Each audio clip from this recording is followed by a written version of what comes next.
ಸುಖವಾಗಿರ್ಬೇಕಾಗಿರೋದು ಎಲ್ಲಿ? ನಾವು ಸುಖವಾಗಿಡಬೇಕಾಗಿದ್ದು ಯಾವಾಗ ಅಂತ ಕೇಳಿದ್ರೆ, ನಮ್ಮ ಉಪನಿಷತ್ ಒಂದು ಮಂತ್ರ ಹೇಳುತ್ತೆ. ನಂಗೆ ಯಾವಾಗಲೂ ಕಾಡುವಂತ ಮಂತ್ರ ಅದು. ಏನು ಇಂಟ್ರೆಸ್ಟಿಂಗ್ ಆಗಿದೆ ಗೊತ್ತೇನು? ಆತ್ಮದ ಬಗ್ಗೆ ಹೇಳ್ತಾ ಈಶಾವಾಸ್ಯ ಉಪನಿಷತ್ನಲ್ಲಿ ಹೇಳ್ತಾರೆ, ತದೇಜತಿ ತನ್ನೈಜತಿ ತದ್ದೂರೇ ತದ್ವಂತಿಕೆ ತದಂತರಸ್ಯ ಸರ್ವಸ್ಯ ತದು ಸರ್ವಸ್ಯಾಸ್ಯ ಬಾಹ್ಯತಃ. ಆತ್ಮವೆಲ್ಲಿದೆ ಅಂತ ಕೇಳಿದ್ರೆ ಆತ್ಮದ ಕುರಿತಂತೆ ಮಾತನಾಡ್ತಾ ಹೇಳ್ತಾರೆ, ತದೇಜತಿ ತನ್ನೈಜತಿ, ಅದು ಚಲಿಸುತ್ತದೆ, ಅದು ಚಲಿಸುವುದಿಲ್ಲ. ತದ್ದೂರೇ ತದ್ವಂತಿಕೆ, ಅದು ಬಹಳ ದೂರದಲ್ಲಿದೆ, ಅದು ಹತ್ತಿರದಲ್ಲೇ ಇದೆ. ತದಂತರಸ್ಯ ಸರ್ವಸ್ಯ, ಅದು ಎಲ್ಲರ ಒಳಗೂ ಸೇರಿಕೊಂಡಿದೆ. ತದು ಸರ್ವಸ್ಯಾಸ್ಯ ಬಾಹ್ಯತಃ, ಅದು ಎಲ್ಲರ ಹೊರಗೂ ಇದೆ. ಏನ್ ಪರಿಕಲ್ಪನೆ ಇದು? ನಾನು ಸುಮ್ಮನೆ ಹೇಳೋದು ನಿಮ್ಗೆ ಅದಲ್ಲ. ಆದರೆ ಹಾಗಿದ್ರೆ ಗಾಳಿಯೇ ಆತ್ಮವಾಗಿದ್ದಿದ್ರೆ ಹೆಂಗಿರ್ತಿತ್ತು ನೋಡಿ. ಹೊರಗಡೆನೂ ಇದೆ, ಒಳಗಡೆನೂ ಇದೆ. ದೂರದಲ್ಲೂ ಗಾಳಿ ಇದೆ, ಹತ್ತಿರದಲ್ಲೂ ಗಾಳಿ ಇದೆ. ಅದು ಚಲಿಸುತ್ತೆ. ನೀವು ಗಾಳಿಗಿಂತ ವೇಗವಾಗಿ ಹೋಗ್ಲಿಕ್ಕೆ ಸಾಧ್ಯ ಇಲ್ಲ. ಯಾಕೆಂದ್ರೆ ನಿಮಗಿಂತ ಮುಂಚೆ ಗಾಳಿಯಲ್ಲಿ ಹೋಗಿರುತ್ತೆ.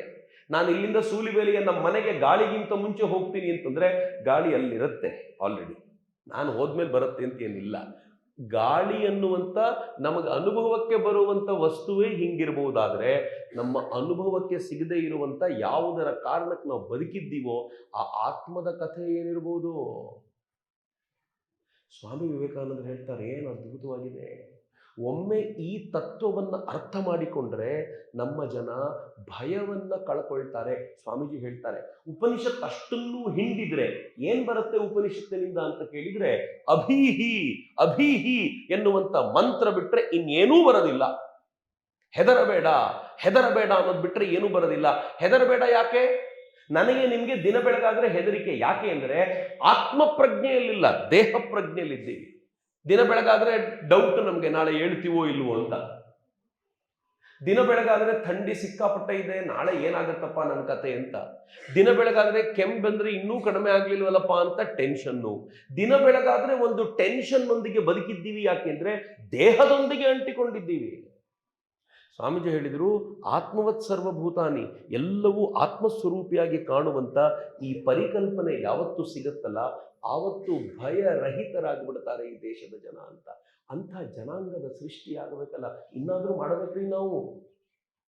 ನಮ್ಮ ಮನೆಯಲ್ಲಿ ಇಂಜಿನಿಯರ್ಗಳನ್ನು ಸೃಷ್ಟಿಸಿ ಸಾಕಾಗೋಗಿದೆ. ನಾನು ಒಬ್ಬ ಇಂಜಿನಿಯರ್. ಎಷ್ಟು ಇಂಜಿನಿಯರ್ಗಳು. ನಾನು ಇಂಜಿನಿಯರಿಂಗ್ ಓದಬೇಕಾದ್ರೆ ನನ್ನ ಮೇಸ್ಟ್ ಹೇಳೋರು, ತುಂಬ ಧಿಮಾಕ್ ಮಾಡಬೇಡ, ಬೆಂಗಳೂರಿನ ಹುಡುಗ ಸ್ವಲ್ಪ ಧಿಮಾಕ್ ಜಾಸ್ತಿ ಇತ್ತು ನನಗೆ, ತುಂಬ ಧಿಮಾಕ್ ಮಾಡಬೇಡ, ಬೆಂಗಳೂರಿನ ಮೆಜೆಸ್ಟಿಕ್ನಲ್ಲಿ ಕಣ್ಣು ಮುಚ್ಕೊಂಡು ಡಿಕ್ಕಿ ಹೊಡಿ, 10 ಜನಕ್ಕೆ ಡಿಕ್ಕಿ ಹೊಡೆದ್ರೆ 9 ಜನ ಇಂಜಿನಿಯರ್ಸ್ ಇರ್ತಾರೆ, ನೀನು ಯಾವ ಮಹಾ ಹೋಗು. ನನಗೆ ಇವತ್ತು ನೆನಪಿಸ್ಕೊಂಡ್ರೆ ಹೌದು ಅನ್ಸುತ್ತೆ. ಇಂಜಿನಿಯರ್ನ ಪ್ರೊಡ್ಯೂಸ್ ಮಾಡಿ ಬಿಟ್ಟಿದ್ವಿ, ಡಾಕ್ಟರ್ಗಳನ್ನು ಪ್ರೊಡ್ಯೂಸ್ ಮಾಡಿ ಕೊಟ್ಟಾಗಿದೆ, ನಾವು ಎಲ್ಲರನ್ನೂ ಕೊಟ್ಟಿದ್ದೀವಿ. ಆದರೆ ಆತ್ಮ ತತ್ವವನ್ನು ಪರಿಪೂರ್ಣವಾಗಿ ಅನುಭವಿಸಬಲ್ಲಂತ ಶ್ರೇಷ್ಠ ಸಂತಾನ ನಮ್ಮ ಮನೆಗಳಿಂದ ಯಾಕೆ ಬರಲಿಲ್ಲ? ಯಾಕೆ ಕೊಡ್ಲಿಕ್ಕೆ ನಮ್ಮ ಹತ್ರ ಆಗಲಿಲ್ಲ? ಹೊಸ ಪೀಳಿಗೆಯ ದೊಡ್ಡ ಜವಾಬ್ದಾರಿ ಅದು ಅಂತ ನನಗನ್ಸುತ್ತೆ. ಸ್ವಾಮಿ ವಿವೇಕಾನಂದರು ಆ ಕುರಿತಂತೆ ಮಾತನಾಡಿದರು. ಅವರು ಹೀಗಿದ್ದಿದ್ದರಿಂದಲೇ ಭಾವನೆಗಳ ನಡುವೆಯೂ ಕೂಡ ಎಲ್ಲರನ್ನೂ ತಮ್ಮವರಾಗಿಸ್ಕೊಳ್ಳಿಕ್ಕೆ ಸಾಧ್ಯ ಆಗ್ತಿತ್ತು. ನನಗೆ ಭಾಳ ಬಾರಿ ನೆನಪಾಗ್ತಾರೆ ಸ್ವಾಮೀಜಿ. ಹೆಂಗೆ ಗೊತ್ತೇನು, ಅವರ ಕೊನೆಯ ಜೀವಿತಾವಧಿಯ ಕೊನೆಯ ಕಾಲದಲ್ಲಿ 31 ಥರದ ಕಾಯಿಲೆಗಳಿದ್ವು ಅವರಿಗೆ. ಇದನ್ನು ನೆಗೆಟಿವ್ ಆಗಿ ತುಂಬ ಜನ ಹೇಳ್ತಾರೆ. 31 ಕಾಯಿಲೆ ಇತ್ತು ಸ್ವಾಮೀಜಿಗೆ. ಅಷ್ಟಿರುತ್ತಾ ಒಬ್ಬ ಸ್ವಾಮಿಗಳಿಗೆ? ಸ್ವಾಮೀಜಿ ಅವರ ಪ್ರಖರವಾದ ರಾಷ್ಟ್ರೀಯ ಬದುಕು ಆರಂಭವಾಗಿದ್ದು ಅವ್ರ 25ನೇ ವಯಸ್ಸಿಗೆ. 35ನೇ ವಯಸ್ಸಿಗೆ ಅದು ಮುಗದೇ ಹೋಗಿತ್ತು. 10 ವರ್ಷದಲ್ಲಿ ಸ್ವಾಮೀಜಿ ಹೇಗೆ ಬದುಕಿದ್ರು ಅಂತಂದ್ರೆ, ಇಡೀ ಜಗತ್ತಿಗೆ ಮಾರ್ಗದರ್ಶನ ಮಾಡಬಲ್ಲಷ್ಟು ಎತ್ತರಕ್ಕೇರಿದ್ರು. ಈ 10 ವರ್ಷದಲ್ಲಿ ಸ್ವಾಮಿ ವಿವೇಕಾನಂದರು ಹಿಂದೂ ಧರ್ಮದ ಪುನರ್ಸ್ಥಾಪನೆ ಮಾಡಿದ್ರು. ಈ 10 ವರ್ಷದಲ್ಲಿ ಸ್ವಾಮಿ ವಿವೇಕಾನಂದರು ಭಾರತದ ಕೀರ್ತಿ ಪತಾಕೆಯನ್ನು ಮುಗಿಲೆತ್ತರಕ್ಕೆ ಹರಿಸಿದ್ರು. ಈ 10 ವರ್ಷದಲ್ಲಿ ಸ್ವಾಮಿ ವಿವೇಕಾನಂದರು ಜಗತ್ತಿನ ಮೂಲೆ ಮೂಲೆಯಲ್ಲಿ ಭಾರತೀಯ ತತ್ವಗಳ ಚಿಂತನೆಯನ್ನು ಹಬ್ಬಿಸಿದ್ರು. ಇಷ್ಟೆಲ್ಲ ಮಾಡಿದ್ರೆ 10 ವರ್ಷದಲ್ಲಿ. ನಾವೆಲ್ಲ 1000 ವರ್ಷ ಕೊಟ್ಟರು ಯಾವುದನ್ನು ಮಾಡ್ಲಿಕ್ಕೆ ಸಾಧ್ಯ ಇಲ್ವೋ ಆ ಮನುಷ್ಯ 10 ವರ್ಷದಲ್ಲಿ ಸ್ಕ್ವೀಸ್ ಮಾಡ್ದ. ಈ ದೇಹ ತಡ್ಕೋಬೇಕಲ್ಲ ಅದನ್ನ.